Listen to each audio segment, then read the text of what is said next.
The law of double dilemma: make people play by your rules either way. Mastering business negotiation strategies to control the outcome. Written and published by the Zillion Pro. Introduction: The power of the double dilemma. Negotiation is an art, but it's also a science. At its core, it's about understanding human behavior, predicting outcomes, and steering conversations in a way that benefits you without the other party even realizing it. This is where the law of the double dilemma comes into play. It's a powerful strategy that allows you to present your opponent with two seemingly equal choices, both of which lead to an outcome that serves your interests. Imagine this: you're in a high-stakes business negotiation. The other party thinks they hold all the cards. They are confident, prepared, and ready to push their agenda. But what they don't know is that you've already set the stage. You've carefully crafted a scenario where no matter what they choose, you win. They walk away feeling satisfied, even empowered, while you achieve exactly what you wanted. This is the essence of the double dilemma. Why traditional negotiation tactics fall short. Most negotiation strategies focus on compromise, collaboration, or outright domination. While these approaches can work in certain situations, they often leave too much to chance. Compromise can dilute your goals, collaboration can be exploited, and domination can damage relationships. The double dilemma, however, transcends these limitations. It doesn't rely on brute force or manipulation. Instead, it leverages psychology, strategy, and foresight to create a win-win scenario that secretly tilts in your favor. The illusion of choice. At the heart of the double dilemma is the concept of control choice. People love to feel in control of their decisions. When you present them with two options, they believe they are making an independent choice. What they don't realize is that you've designed both options to serve your objectives. This isn't about trickery, it's about understanding human nature and using it to create mutually beneficial outcomes. What this book will teach you. This book is your guide to mastering the law of the double dilemma. You'll learn how to frame choices that appear fair and balanced, even when they are not. Leverage psychological principles to influence decision-making. Adapt your strategy to different personalities and negotiation styles. Handle resistance and turn objections into opportunities. Apply the double dilemma in real-world scenarios, from business deals to everyday interactions. Each chapter builds on the last, equipping you with the tools and insights you need to become a master negotiator. By the end of this book, you'll be able to walk into any negotiation with confidence, knowing that no matter what happens, you'll come out on top. A new way to think about negotiation. The double dilemma isn't just a tactic, it's a mindset. It's about thinking 2 steps ahead, anticipating your opponent's moves, and setting the stage for success. It's about understanding that negotiation isn't a battle to be won, but a game to be played. And when you know the rules of the game, you can control the outcome. So, whether you're negotiating a multi-million-dollar deal, resolving a conflict, or simply trying to get your way in a casual discussion, the principles in this book will give you the edge you need. The double dilemma is your key to unlocking a new level of influence and success. Are you ready to make people play by your rules, either way? Let's begin. Chapter 1. The Psychology of Choice. Every negotiation begins with a choice. Whether it's a client deciding between 2 proposals, a partner weighing different terms, or a competitor evaluating their next move, the decisions people make determine the outcome of any interaction. But what if you could influence those choices? What if you could design the options in such a way that no matter what the other party decides, you come out ahead? This is the foundation of the double dilemma. To master it, you must first understand the psychology of choice, how people make decisions, what influences them, and why they often believe they are in control when they are not. How people make decisions under pressure. Decision-making is rarely a purely rational process. When faced with choices, people are influenced by emotions, biases, and external pressures. In a negotiation, the stakes are often high, and the pressure to make the right decision can cloud judgment. This is where you can gain the upper hand. The role of emotion. People tend to make decisions based on how they feel, not just on logic. Fear, excitement, and even fatigue can sway their choices. The fear of loss. Studies show that people are more motivated to avoid loss than to achieve gain. This principle, known as loss aversion, is a powerful tool in shaping decisions. Decision fatigue: the more choices someone has to make, the harder it becomes for them to think clearly. By limiting their options to 2, you simplify their decision-making process while maintaining control. The illusion of control. One of the most fascinating aspects of human psychology is the need to feel in control. When people believe they are making an independent choice, they are more likely to feel satisfied with the outcome, even if that outcome was subtly guided by you. The power of 2 options. Presenting 2 options creates the illusion of autonomy. The other party feels they've weighed the pros and cons and made a deliberate decision, even if both options were designed by you. Avoiding overload: too many choices can lead to paralysis. By offering just 2 options, you make the decision-making process easier and more appealing. The halo effect: when both options seem equally attractive, the other party is more likely to view you as fair and reasonable, even if the outcome benefits you more. Cognitive biases that influence negotiation outcomes. Cognitive biases are mental shortcuts that influence how people perceive and respond to information. Understanding these biases allows you to craft choices that align with your goals while appearing neutral. Anchoring bias: people rely heavily on the first piece of information they receive.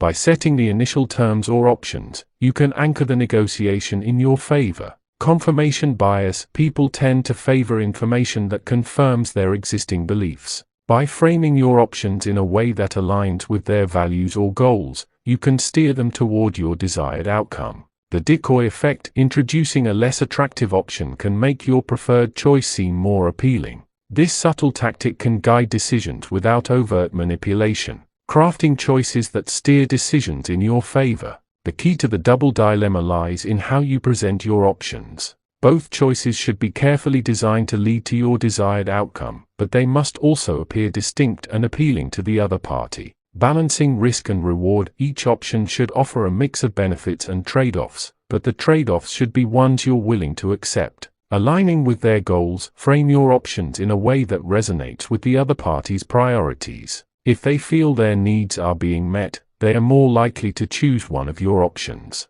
Maintaining flexibility: be prepared to adjust your options based on the other party's reactions. The ability to adapt is crucial to maintaining control. Real-world example: the tech startup negotiation. Imagine you're negotiating a partnership with a tech startup. They are hesitant to commit, fearing they'll lose control of their intellectual property. You present them with 2 options. 1 option: a joint venture where they retain 60% ownership but share profits equally. 2 option B: a licensing agreement where they keep full ownership but pay a royalty fee. Both options address their concern about control, but each leads to a different outcome for you. If they choose option A, you gain a long-term partnership. If they choose option B, you secure a steady stream of revenue. Either way, you win. Conclusion: mastering the psychology of choice. The psychology of choice is the cornerstone of the double dilemma. By understanding how people make decisions, you can design options that appear fair and balanced while subtly guiding the outcome in your favor.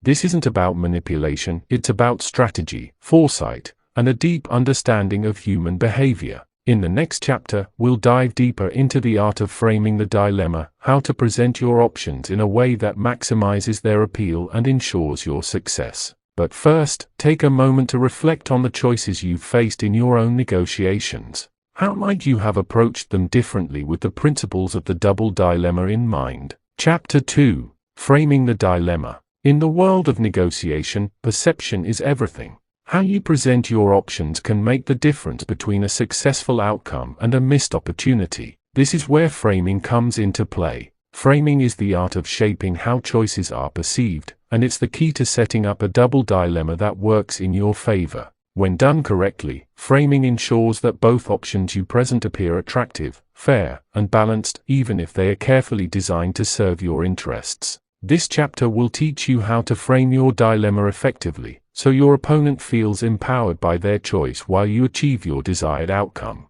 The art of setting up the negotiation table. Before you even present your options, you need to set the stage. The way you introduce the negotiation, establish rapport, and frame the context can significantly influence how your dilemma is received. Establish trust. People are more likely to accept your options if they trust you. Build rapport by showing empathy, listening actively, and demonstrating that you understand their needs. Define the problem. Frame the negotiation as a collaborative effort to solve a shared problem. This shifts the focus from competing interests to mutual goals. Control the narrative. Use language that emphasizes the benefits of both options while downplaying potential drawbacks. For example, instead of saying, "This option has risks," say, "This option offers exciting opportunities with manageable challenges."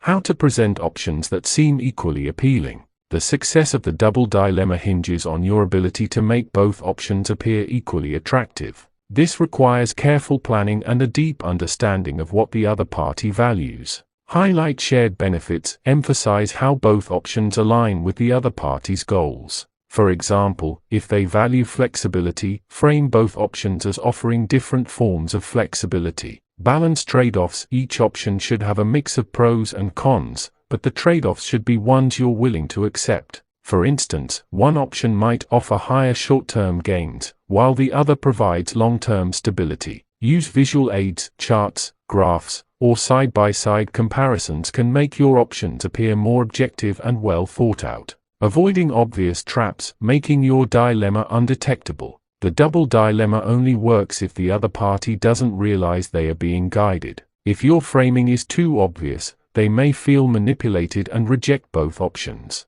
Avoid overloading information. Too much detail can make your options seem contrived. Keep your framing simple and focused. Use neutral language. Avoid language that reveals your preference for one option over the other. For example, instead of saying, "This is the better choice," say, "Both options have their merits." Test your framing before the negotiation. Practice presenting your options to a neutral third party. If they can detect your bias, refine your framing. Case study: the real estate deal. Imagine you're a real estate agent negotiating the sale of a property. The buyer is hesitant, worried about the high price and potential maintenance costs. You present them with two options. One option A: purchase the property at the listed price, with a 2% discount for immediate closing. 2. Option B: lease the property with an option to buy at a fixed price within 2 years. Both options address the buyer's concerns. Option A offers a financial incentive, while option B reduces their upfront risk.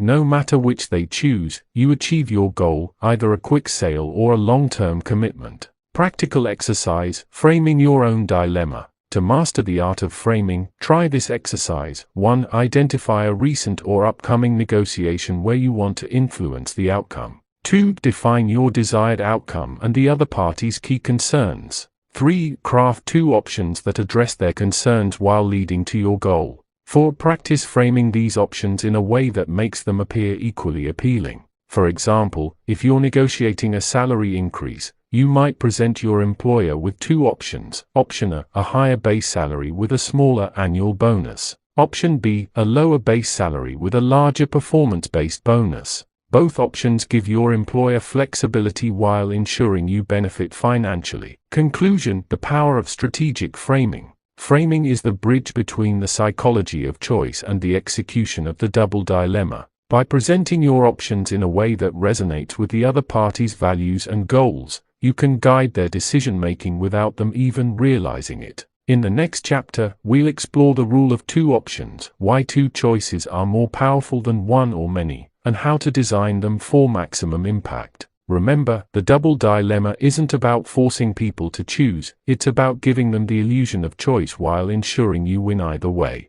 And it all starts with how you frame the dilemma. Chapter 3: The Rule of Two Options. In the world of negotiation, simplicity is power. The more complex a decision becomes, the harder it is for people to make a choice. This is why the rule of two options is so effective. By presenting your opponent with exactly two options, you simplify their decision-making process while maintaining control over the outcome. This chapter examines why two options are more powerful than one or many, how to balance risk and reward in the choices you present, and how to ensure both options align with your goals. Whether you're negotiating a business deal, resolving a conflict, or trying to influence a decision, the rule of two options will become one of your most valuable tools. Why two options are more powerful than one or many. The number of choices you present has a profound impact on how people perceive and respond to them. Too few options can feel restrictive, while too many can lead to decision paralysis.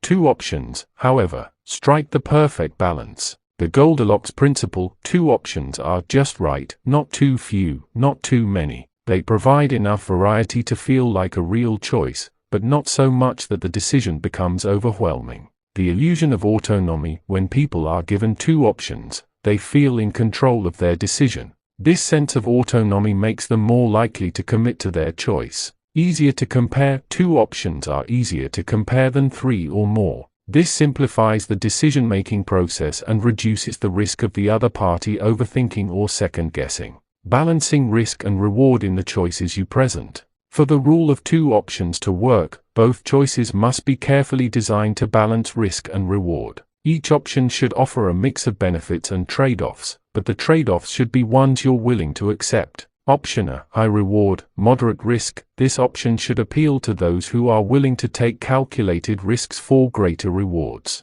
For example, in a sales negotiation, this might be a higher upfront payment with a longer contract term. Option B: lower reward, lower risk. This option should appeal to those who prefer stability and predictability. In the same sales negotiation, this might be a lower upfront payment with a shorter contract term. By offering both options, you cater to different risk appetites while ensuring that either choice benefits you. How to make both options align with your goals. The key to the rule of two options is ensuring that both choices lead to your desired outcome. This requires careful planning and a deep understanding of your own priorities. Define your non-negotiables. Before crafting your options, identify the outcomes you absolutely need. These are your non-negotiables, and both options should align with them. Incorporate flexibility. While both options should serve your goals, they should also offer enough flexibility to appeal to the other party. For example, if you're negotiating a partnership, one option might offer more creative control, while the other provides financial incentives.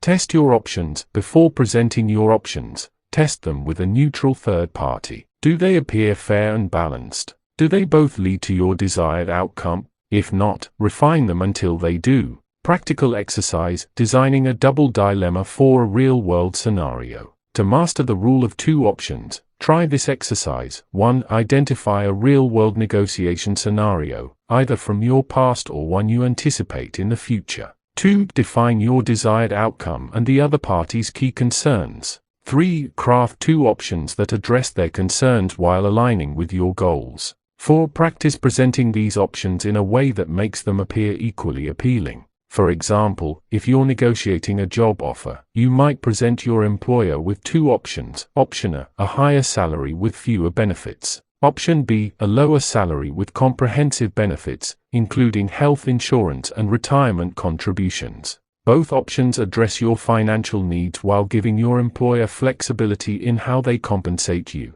Real-world example: the supplier negotiation. Imagine you're a business owner negotiating with a supplier. You need to reduce costs without sacrificing quality. You present the supplier with two options. 1. Option A: a long-term contract with a 10% discount on bulk orders. 2. Option B: a short-term contract with a 5% discount and flexible delivery schedules. Both options allow the supplier to retain your business while giving you the cost savings you need. If they choose option A, you secure a long-term partnership. If they choose option B, you maintain flexibility. Either way, you win. Conclusion: mastering the rule of two options. The rule of two options is a cornerstone of the double dilemma. By presenting your opponent with exactly two choices, you simplify their decision-making process, create the illusion of autonomy, and ensure that both options lead to your desired outcome. In the next chapter, we'll explore anchoring the outcome, how to set the stage for your preferred choice and subtly guide the other party toward it. But for now, focus on refining your ability to design and present two options that work in your favor.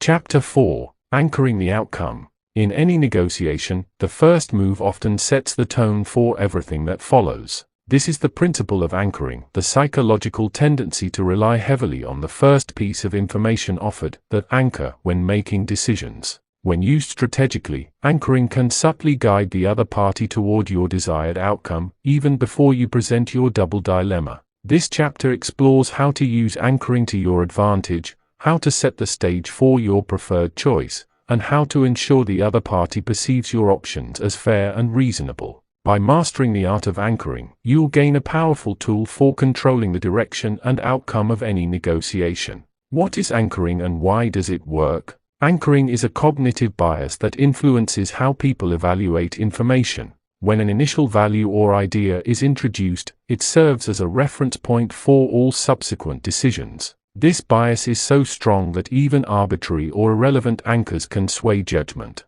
The power of first impressions, the first number, offer, or idea presented in a negotiation often becomes the benchmark for all further discussions. The contrast effect: once an anchor is set, other options are evaluated in relation to it. This makes it easier to steer the conversation in your favor. Emotional impact: anchors can evoke emotional responses, such as excitement or hesitation, that influence decision-making. How to set the stage for your desired outcome. To use anchoring effectively, you need to carefully plan how and when to introduce your anchor. This requires a deep understanding of the other party's priorities, as well as your own goals. Start high or low. If you're negotiating price, start with a number that's higher or lower than your target. This sets the anchor and creates room for compromise. Frame the context. Use language and context to make your anchor seem reasonable. For example, instead of saying, "This is my final offer," say, "Based on market research, this is a fair starting point." Use visual anchors. Charts, graphs, or data can serve as powerful anchors, especially if they are presented early in the negotiation. Subtle ways to guide your opponent toward your preferred choice. Once the anchor is set, you can use it to subtly guide the other party toward your preferred option. This requires finesse and a keen understanding of human psychology. Highlight the anchor. Reinforce the anchor by referencing it throughout the negotiation. For example, if you've set a high initial price, emphasize the value and quality that justify it. Create contrast. Present your double dilemma options in a way that makes one seem more aligned with the anchor. For instance, if your anchor is a high price, frame one option as a premium choice and the other as a budget alternative. Use decoys. Introduce a less attractive option to make your preferred choice seem more appealing. This is known as the decoy effect and can be a powerful tool for guiding decisions. Examples from high-stakes negotiations. Anchoring is a common tactic in high-stakes negotiations, from corporate mergers to international diplomacy. Here are a few real-world examples. 1. Salary negotiations. A job candidate might start by stating a high salary expectation, anchoring the discussion in their favor. Even if the final offer is lower, it's likely to be higher than if they hadn't set the anchor. 2. Real estate deals. A seller might list a property at a higher price than they expect to receive, anchoring the buyer's perception of its value.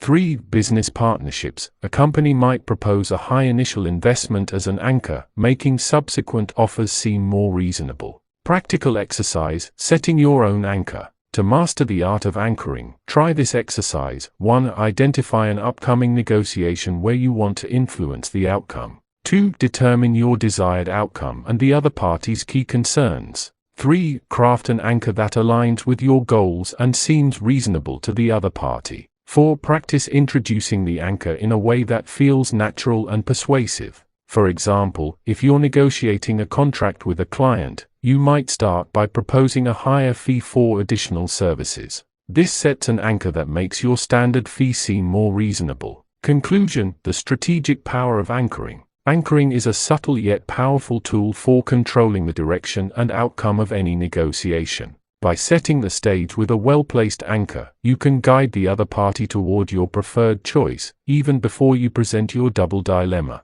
In the next chapter, we'll explore the art of misdirection, how to divert attention from your true intentions and keep your opponent focused on the dilemma, not the outcome. But for now, focus on refining your anchoring skills. The better you become at setting the stage, the more control you'll have over the negotiation. Chapter 5. The Art of Misdirection. In the world of magic, misdirection is the art of diverting the audience's attention away from the trick's secret mechanics. In negotiation, it works much the same way. By subtly shifting the focus away from your true intentions, you can guide the other party toward your desired outcome without them realizing it. This chapter explores the art of misdirection in negotiation, how to use storytelling, emotional appeals, and strategic distractions to keep your opponent focused on the dilemma, not the outcome. When done correctly, misdirection ensures that your double dilemma remains undetectable, giving you the upper hand in any negotiation.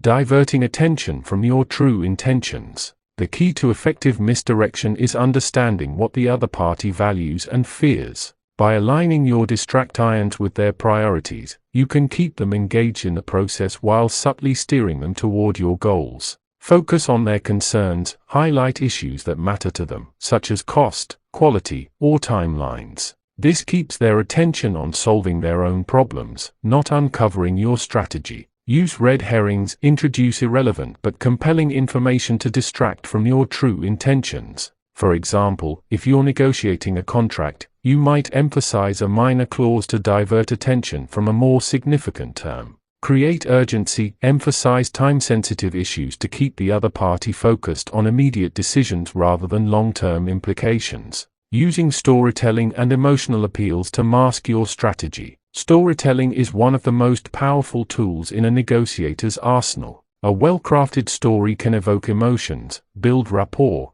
and subtly guide the other party toward your desired outcome. Tell a relatable story. Share a story that resonates with the other party's experiences or values. For example, if they value innovation, tell a story about how a similar approach led to groundbreaking results. Appeal to emotions. Use emotional language to create a connection and make your options more appealing. For instance, instead of saying, "This option is cost-effective," say, "This option allows you to invest in what really matters, your team's growth." Frame the dilemma as a journey. Present the negotiation as a journey with two possible paths, both of which lead to success. This keeps the focus on the choice, not the outcome. How to keep your opponent focused on the dilemma, not the outcome. The goal of misdirection is to keep the other party engaged in the process of choosing between your two options, rather than questioning the options themselves. Emphasize the decision-making process. Frame the negotiation as a collaborative effort to find the best solution. This shifts the focus from the outcome to the process. Ask open-ended questions. Encourage the other party to explore the pros and cons of each option. This keeps them engaged and less likely to question your motives. Use visual aids. Charts, graphs, or diagrams can help keep the focus on the dilemma by making the options seem more concrete and objective. Case study: a negotiation where misdirection sealed the deal. Imagine you're negotiating a partnership with a tech startup. They are hesitant to commit, fearing they'll lose control of their intellectual property. You use misdirection to keep the focus on their concerns while subtly guiding them toward your preferred outcome. 1. Divert attention. You emphasize the importance of protecting their intellectual property, introducing a detailed clause that addresses their fears. 2. Tell a story. You share a story about another startup that successfully partnered with your company and retained full control of their IP. 3. Frame the dilemma. You present two options: a joint venture with shared ownership or a licensing agreement with full ownership. Both options address their concerns, but one aligns more closely with your goals. By the end of the negotiation, the startup feels confident in their choice, unaware that you've subtly guided them toward your preferred outcome. Practical exercise: practicing misdirection. To master the art of misdirection, try this exercise. 1. Identify a negotiation scenario where you want to influence the outcome. 2. Determine the other party's key concerns and priorities. 3. Craft a story or emotional appeal that aligns with their values and diverts attention from your true intentions. 4. Practice introducing your double dilemma in a way that keeps the focus on the choice, not the outcome. For example, if you're negotiating a salary increase, you might tell a story about how your contributions have positively impacted the company, diverting attention from the financial implications of your request. Conclusion: the subtle power of misdirection. Misdirection is the secret weapon of the double dilemma. By diverting attention from your true intentions, you can guide the other party toward your desired outcome without them realizing it. This isn't about deception, it's about strategy, psychology, and finesse. In the next chapter, we'll explore leveraging time and pressure, how to use deadlines and urgency to force action and control the pace of the negotiation. But for now, focus on refining your ability to misdirect. The better you become at keeping the focus on the dilemma, the more control you'll have over the outcome. Remember, the art of negotiation isn't just about what you say, it's about what you don't say. And sometimes, the most powerful moves are the ones that go unnoticed. Chapter 6: Leveraging Time and Pressure. Time is one of the most powerful tools in negotiation. When used strategically, it can create urgency, force action, and subtly guide the other party toward your desired outcome. This chapter explores how to leverage time and pressure to your advantage, turning deadlines and urgency into allies in your double dilemma strategy. Whether you're negotiating a business deal, resolving a conflict, or trying to influence a decision, understanding how to control the pace of the negotiation can give you a significant edge. How deadlines and urgency influence decision-making. Deadlines create a sense of urgency, which can significantly impact how people make decisions. Under pressure, people are more likely to rely on intuition, emotions, and cognitive shortcuts, all of which can be leveraged to your advantage. The scarcity principle: when time is limited, people perceive opportunities as more valuable. This principle can be used to make your options seem more appealing. Decision fatigue: the longer a negotiation drags on, the harder it becomes for people to think clearly. By introducing a deadline, you can simplify their decision-making process. Emotional impact: urgency can evoke emotions like excitement or anxiety, which can influence the other party's choices, creating time-bound dilemmas to force action. One of the most effective ways to leverage time is by creating a time-bound dilemma, a situation where the other party must choose between two options before a deadline. This not only forces action but also ensures that both options lead to your desired outcome. Set a clear deadline, introduce a specific time frame for the decision, such as "we need to finalize this by the end of the week." Frame the deadline as a benefit, emphasize how acting quickly will benefit the other party. For example, if we move forward now, we can take advantage of the current market conditions. Use external pressures, reference external factors, such as market trends or regulatory changes, to justify the deadline. Using silence and patience as tools in negotiation. While deadlines can create urgency, silence and patience can be equally powerful. By slowing down the negotiation, you can create tension and force the other party to reveal their priorities. The power of silence: after presenting your options, remain silent. This creates pressure for the other party to respond and can lead to concessions. Patience as a strategy: if the other party is stalling, resist the urge to fill the silence. Often, they will reveal their true concerns or make an offer to break the tension. Timing your moves: use pauses strategically to emphasize key points or to give the other party time to consider your options. Real-world example: a time-sensitive negotiation. Imagine you're negotiating a partnership with a supplier who is hesitant to commit. You introduce a time-bound dilemma. 1. Optioner: sign a long-term contract today and receive a 10% discount. 2. Option B: wait until next month and pay the standard rate. By setting a deadline, you create urgency and force the supplier to make a decision. If they choose optioner, you secure a long-term partnership at a discounted rate. If they choose option B, you maintain flexibility and avoid locking yourself into a contract. Either way, you win. Practical exercise: designing a time-bound dilemma. To master the art of leveraging time and pressure, try this exercise. 1. Identify a negotiation scenario where you want to influence the outcome. 2. Determine a realistic deadline that aligns with your goals. 3. Craft 2 options that create a sense of urgency and force action. 4. Practice presenting your time-bound dilemma in a way that emphasizes the benefits of acting quickly. For example, if you're negotiating a job offer, you might present your employer with 2 options. Optioner: accept the offer by the end of the week and receive a signing bonus. Option B: delay the decision and forfeit the bonus. Both options create urgency while ensuring that you achieve your desired outcome.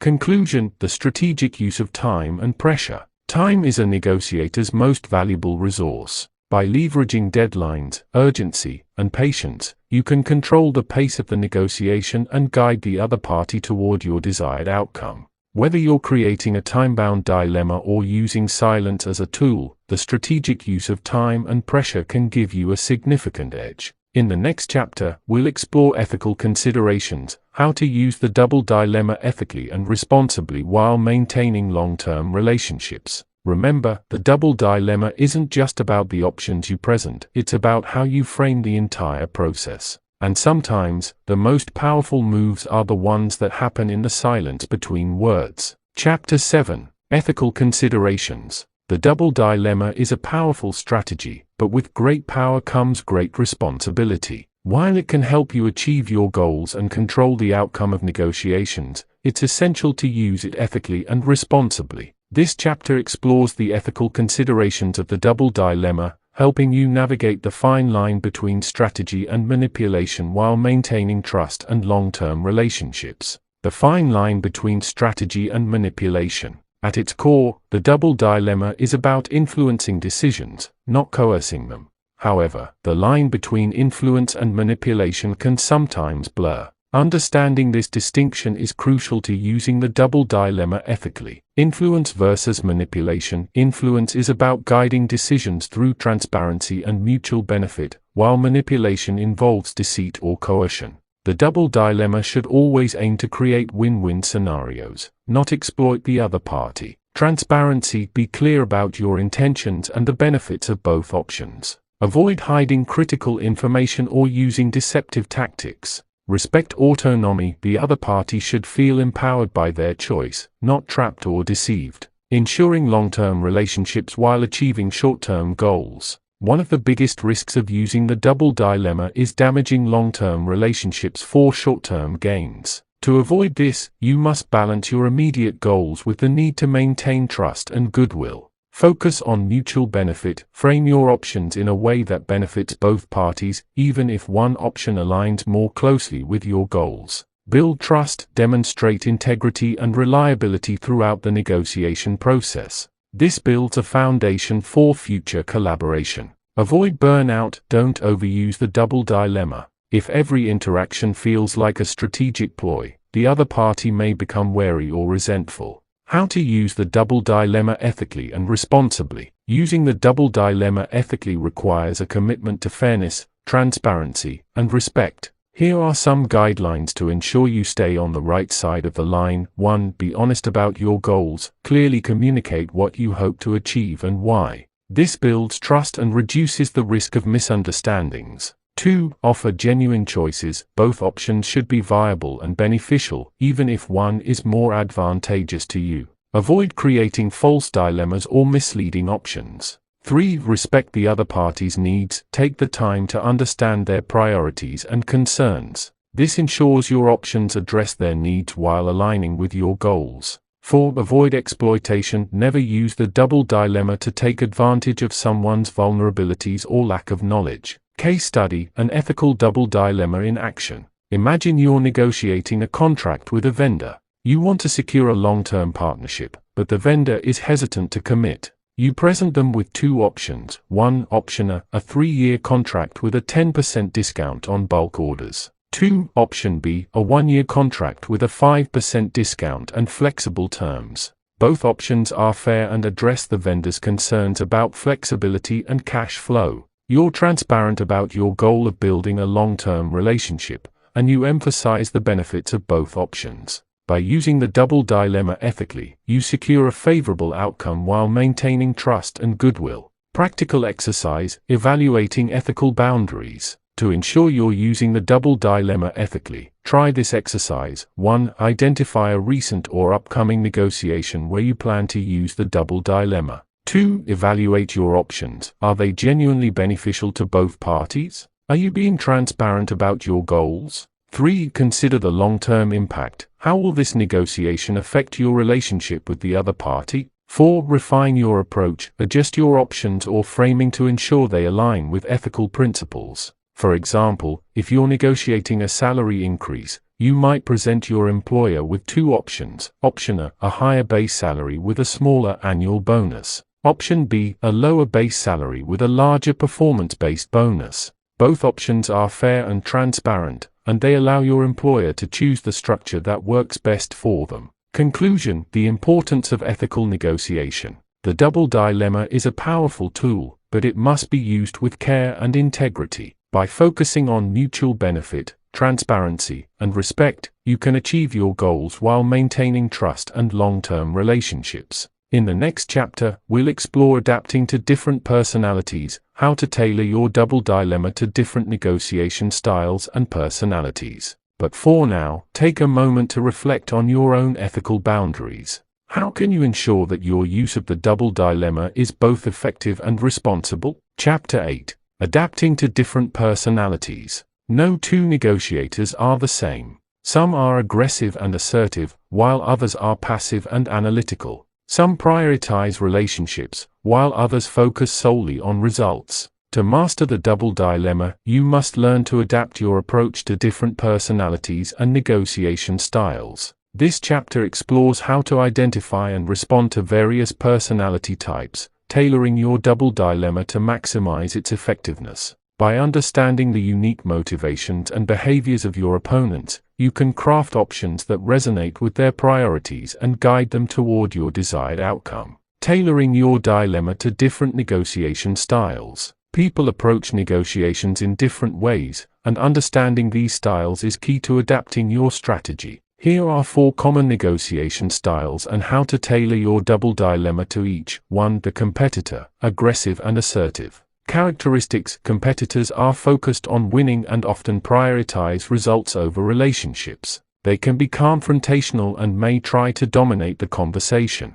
Adaptation: present your options in a way that emphasizes winning and achieving their goals. Use strong, confident language and highlight the competitive advantages of each option. Example: Option A gives you a clear edge in the market, while Option B allows you to outpace your competitors in the long term. 2. The collaborator, relationship-oriented and cooperative. Characteristics: collaborators value relationships and seek win-win outcomes. They are often empathetic and willing to compromise. Adaptation: frame your options as mutually beneficial and emphasize how each choice strengthens the relationship. Use collaborative language and appeal to shared values. Example: Option A allows us to build a strong partnership, while Option B ensures we both achieve our long-term goals. 3. The avoider, passive and conflict-averse. Characteristics: avoiders dislike conflict and may struggle to make decisions. They often prefer to delay or defer choices.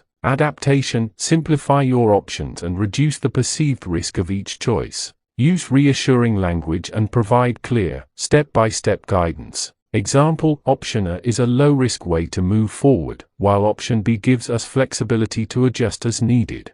4. The analyst, logical and detail-oriented. Characteristics: analysts are data-driven and methodical. They prefer to analyze all available information before making a decision. Adaptation: provide detailed, fact-based explanations for each option. Use charts, graphs, or data to support your arguments. Be prepared to answer questions and address concerns. Example: Option A offers a 15% cost savings based on these projections, while Option B reduces risk by 20% according to this analysis. How to handle aggressive, passive, or analytical opponents. Each personality type requires a different approach to ensure your double dilemma is effective. Here's how to handle common challenges. Aggressive opponents: stay calm and confident. Don't let their intensity derail your strategy. Use their focus on winning to steer them toward your preferred option. Passive opponents: be patient and supportive. Help them feel comfortable making a decision by reducing perceived risks and providing reassurance.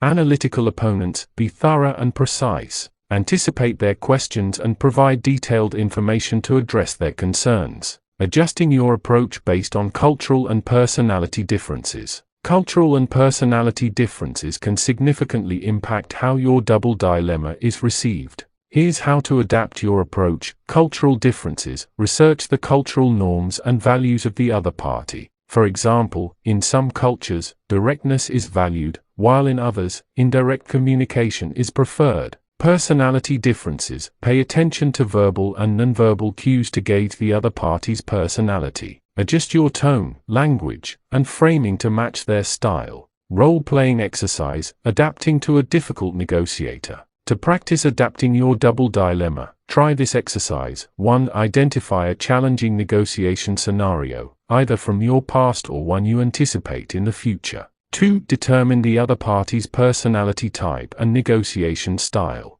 3. Craft 2 options tailored to their preferences and priorities. 4. Role-play the negotiation with a colleague or friend, focusing on adapting your approach to their style. For example, if you're negotiating with an aggressive competitor, you might present your options as Option A, a high-reward, high-impact strategy that positions them as a market leader. Option B, a low-risk approach that still delivers significant results. Both options appeal to their desire to win while ensuring your goals are met. Conclusion: the art of adaptability. Adapting to different personalities is the hallmark of a skilled negotiator. By tailoring your double dilemma to the unique motivations and behaviors of your opponent, you can create options that resonate with their priorities and guide them toward your desired outcome. In the next chapter, we'll explore turning resistance into opportunity, how to handle object irons, and reframe the dilemma to regain control. Remember, negotiation isn't just about the options you present, it's about how you present them.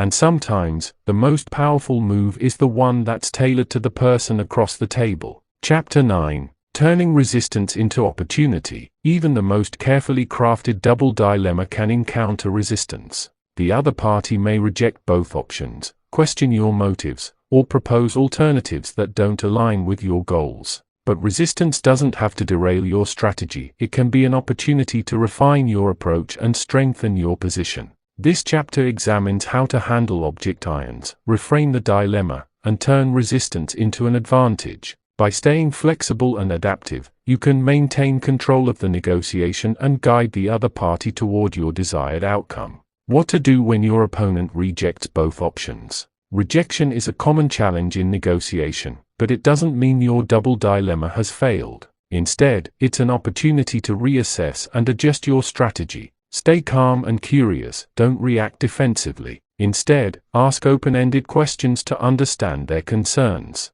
For example, what about these options doesn't work for you? Identify the root cause. Are they rejecting the options because of specific terms, or do they have a broader concern? Understanding the underlying issue allows you to address it effectively. Reframe the dilemma.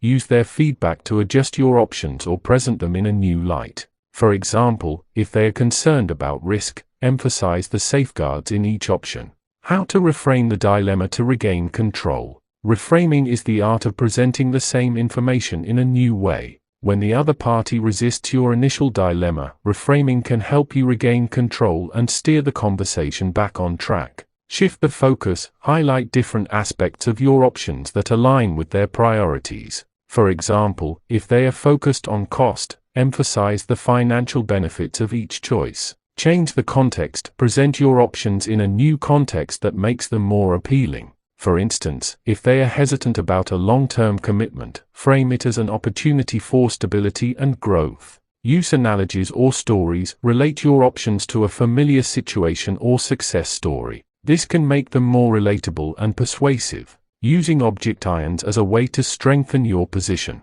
Object irons are often a sign that the other party is engaged and thinking critically. Instead of viewing them as obstacles, use them to gather information and refine your strategy. Acknowledge their concerns. Show that you value their input by acknowledging their object irons. For example, I understand why you're concerned about the timeline. Let's explore how we can address that. Turn object irons into opportunities. Use their feedback to strengthen your options. For instance, if they are worried about risk, introduce additional safeguards or guarantees. Build consensus. Involve them in the process of refining the options. This creates a sense of collaboration and increases their buy-in. Case study: a negotiation that seemed lost but was turned around. Imagine you're negotiating a partnership with a client who rejects both of your initial options. They are concerned about the financial commitment and the long-term implications. Instead of pushing harder, you reframe the dilemma. 1. Acknowledge their concerns. I understand that the financial commitment is a big decision. Let's explore how we can make this work for you. 2. Reframe the options. Option A phased approach with smaller initial investments and gradual scaling. Option B, a performance-based model where payments are tied to specific milestones. 3. Highlight the benefits, emphasize how the new options reduce risk and align with their financial goals. By reframing the dilemma, you address their concerns and regain control of the negotiation. Practical exercise, reframing resistance. To practice turning resistance into opportunity, try this exercise. 1. Identify a negotiation scenario where you faced or anticipate facing resistance. 2. Determine the likely objections or concerns of the other party. 3. Craft 2 reframed options that address their concerns while aligning with your goals. 4. Role-play the negotiation, focusing on how to handle objections and reframe the dilemma. For example, if you're negotiating a salary increase and your employer rejects your initial proposal, you might reframe your options as Option A, a smaller base salary increase with a larger performance-based bonus. Option B, a deferred salary increase tied to specific achievements or milestones. Both options address their concerns about budget constraints while ensuring you benefit from your contributions. Conclusion: the power of flexibility. Resistance is an inevitable part of negotiation, but it doesn't have to be a roadblock. By staying flexible, adaptive, and open to feedback, you can turn objections into opportunities and reframe the dilemma to regain control. In the next chapter, we'll explore mastering the double dilemma in real life, how to apply these strategies in everyday business scenarios and long-term negotiations. Remember, negotiation isn't just about the options you present, it's about how you respond to the unexpected. Chapter 10. Mastering the double dilemma in real life. The double dilemma is more than just a negotiation tactic, it's a mindset. It's about thinking strategically, anticipating outcomes, and crafting choices that guide decisions in your favor. But to truly master this approach, you need to apply it in real-life scenarios, from everyday interactions to high-stakes business deals. This chapter provides practical guidance on how to use the double dilemma in various contexts, ensuring you can adapt it to any situation and achieve consistent success. Whether you're negotiating with clients, partners, or competitors, these strategies will help you control outcomes with confidence. Applying the double dilemma in everyday business scenarios. The double dilemma isn't just for high-stakes negotiations, it can be used in everyday business interactions to achieve your goals. Here are some common scenarios and how to apply the strategy. 1. Client negotiations. Scenario: a client is hesitant to commit to a long-term contract. Double dilemma: present 2 options, a discounted long-term contract or a higher-priced short-term agreement. Both options secure your revenue while giving the client flexibility. 2. Team management. Scenario: a team member is resistant to taking on a new project. Double dilemma: offer 2 options, leading the project with additional support or co-leading with another team member. Both options ensure the project moves forward while addressing their concerns. 3. Vendor agreements. Scenario: a vendor is pushing for higher prices. Double dilemma: propose 2 options, a higher price with added services or the current price with a longer contract. Both options protect your budget while meeting the vendor's needs. Negotiating with clients, partners, and competitors. The double dilemma can be tailored to different types of negotiations, depending on the relationship and context. Here's how to adapt it. Clients: focus on creating value and building trust. Frame your options as solutions to their problems, emphasizing how each choice benefits them. Partners: emphasize collaboration and mutual benefit. Present options that strengthen the partnership while advancing your goals. Competitors: use the double dilemma to outmaneuver them. Frame your options in a way that limits their choices and secures your advantage. Long-term strategies for consistent success. To master the double dilemma, you need to think beyond individual negotiations and develop long-term strategies for consistent success. Here's how. 1. Build a reputation for fairness. Use the double dilemma ethically and transparently to build trust and credibility. This makes it easier to influence outcomes in future negotiations.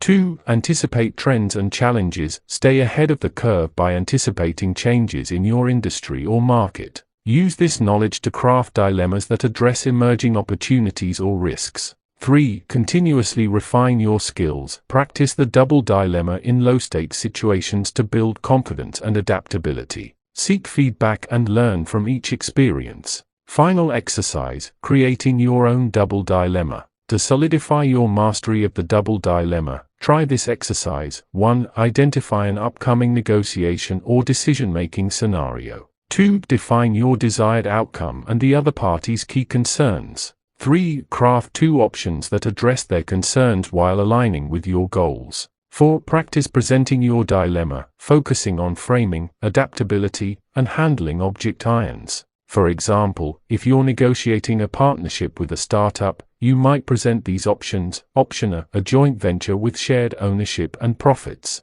Option B, a licensing agreement with upfront payments and royalties. Both options address the startup's need for funding and control while ensuring you benefit from the partnership. Conclusion: becoming a master negotiator. The double dilemma is a powerful tool for controlling outcomes and achieving your goals. By applying it in real-life scenarios, adapting it to different contexts, and refining your skills over time, you can become a master negotiator who consistently succeeds. In the final chapter, we'll explore advanced tactics for high-stakes negotiations, how to use the double dilemma in complex, multi-party scenarios and navigate legal and regulatory constraints. Remember, the double dilemma isn't just about winning, it's about creating opportunities, building relationships, and achieving success on your terms. Chapter 11. Advanced Tactics for High-Stakes Negotiations. While the double dilemma is a versatile and powerful tool, its true potential shines in high-stakes negotiations. These are the scenarios where the stakes are highest, the pressure is intense, and the margin for error is slim. Whether you're negotiating a multi-million-dollar deal, navigating a complex merger, or brokering an international agreement, advanced tactics are essential to ensure success. This chapter plunges deeper into advanced strategies for using the double dilemma in high-stakes negotiations. You learn how to handle multi-party negotiations, navigate legal and regulatory constraints, and leverage expert insights to secure favorable outcomes. Handling multi-party negotiations. Multi-party negotiations add layers of complexity, as you must balance competing interests, align diverse priorities, and manage group dynamics. Here's how to apply the double dilemma in these scenarios. 1. Identify key stakeholders, determine who holds the most influence and focus on crafting dilemmas that address their priorities. 2. Create subgroups, break the negotiation into smaller, manageable groups. Present tailored dilemmas to each group, ensuring their concerns are addressed while aligning with your goals. 3. Use coalition building, form alliances with parties who share your interests. Present joint dilemmas that benefit both your coalition and the broader group. 4. Manage conflicting agendas, anticipate conflicts and frame your dilemmas in a way that minimizes friction. For example, emphasize shared benefits or common goals. Using the double dilemma in mergers, acquisitions, and partnership. Mergers, acquisitions, and partnerships are high-stakes scenarios where the double dilemma can be particularly effective. Here's how to apply it. 1. Mergers and acquisitions scenario, negotiating the terms of a merger with a competitor. Double dilemma, present 2 options, a merger with equal ownership and shared leadership, or an acquisition with a lucrative buyout for their shareholders. Both options secure your strategic goals while addressing their concerns. 2. Partnerships scenario, forming a strategic partnership with another company. Double dilemma, offer 2 options, a revenue-sharing model with lower upfront costs, or a fixed-fee model with higher initial payments. Both options align with their financial priorities while ensuring your profitability. Navigating legal and regulatory constraints. High-stakes negotiations often involve legal and regulatory complexities. Here's how to use the double dilemma while staying compliant. 1. Involve legal experts. Work closely with legal advisors to ensure your options comply with relevant laws and regulations. 2. Frame options within constraints, present dilemmas that operate within legal boundaries. For example, if regulatory caps limit pricing, frame your options around value-added services or flexible terms. 3. Use compliance as a benefit. Highlight how your options ensure compliance, reducing risk for both parties. For instance, Option A ensures full regulatory compliance, while Option B minimizes legal exposure. Expert insights from top negotiators. Learning from experienced negotiators can provide valuable insights for applying the double dilemma in high-stakes scenarios. Here are some expert tips. 1. Prepare thoroughly. High-stakes negotiations require extensive preparation. Research the other parties, anticipate their concerns, and craft dilemmas that address their priorities. 2. Stay calm under pressure. Maintain composure, even when faced with resistance or unexpected challenges. This builds credibility and keeps the negotiation on track. 3. Leverage data and analytics. Use data to support your options and make them more persuasive. For example, present market trends, financial projections, or case studies that validate your proposals. 4. Adapt and iterate. Be prepared to refine your dilemmas based on feedback and changing circumstances. Flexibility is key to navigating complex negotiations. Case study: a high-stakes international deal. Imagine you're negotiating an international joint venture with a foreign company. The deal involves multiple stakeholders, regulatory hurdles, and cultural differences.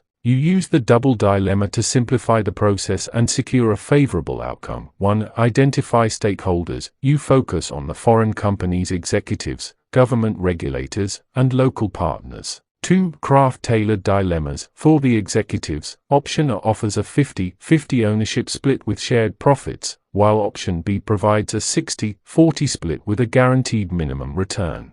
For the regulators, option A ensures full compliance with local laws, while option B includes additional environmental safeguards. 3. Navigate constraints. You work with legal advisors to ensure both options comply with international trade laws and local regulations. 4. Close the deal. By addressing the concerns of all stakeholders and presenting clear, compliant options, you secure the joint venture on favorable terms. Practical exercise: designing a high-stakes dilemma. To practice applying the double dilemma in high-stakes scenarios, try this exercise. 1. Identify a high-stakes negotiation scenario, either from your past or one you anticipate in the future. 2. Define your desired outcome and the key concerns of all parties involved. 3. Craft 2 options that address these concerns while aligning with your goals. 4. Role-play the negotiation, focusing on handling complexity, managing stakeholders, and navigating constraints.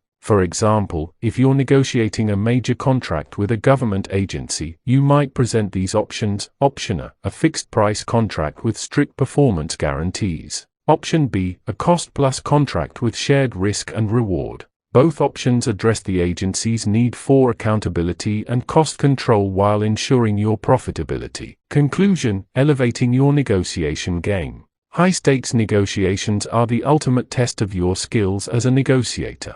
By applying advanced tactics, leveraging expert insights, and staying adaptable, you can use the double dilemma to navigate complexity and secure favorable outcomes. Inspiring closing thoughts. The double dilemma is more than just a negotiation tactic, it's a mindset. It's about thinking strategically, anticipating outcomes, and crafting choices that guide decisions in your favor. But it's also about integrity, empathy, and respect. The most successful negotiators aren't just skilled, they are ethical, adaptable, and committed to creating value for all parties involved. As you move forward, remember that the power to control outcomes lies within you. Whether you're negotiating a business deal, resolving a conflict, or trying to influence a decision, the double dilemma gives you the tools to succeed. But it's up to you to use them wisely. As you close this book, remember that the power to control outcomes lies not in forcing others to comply, but in guiding them to choose.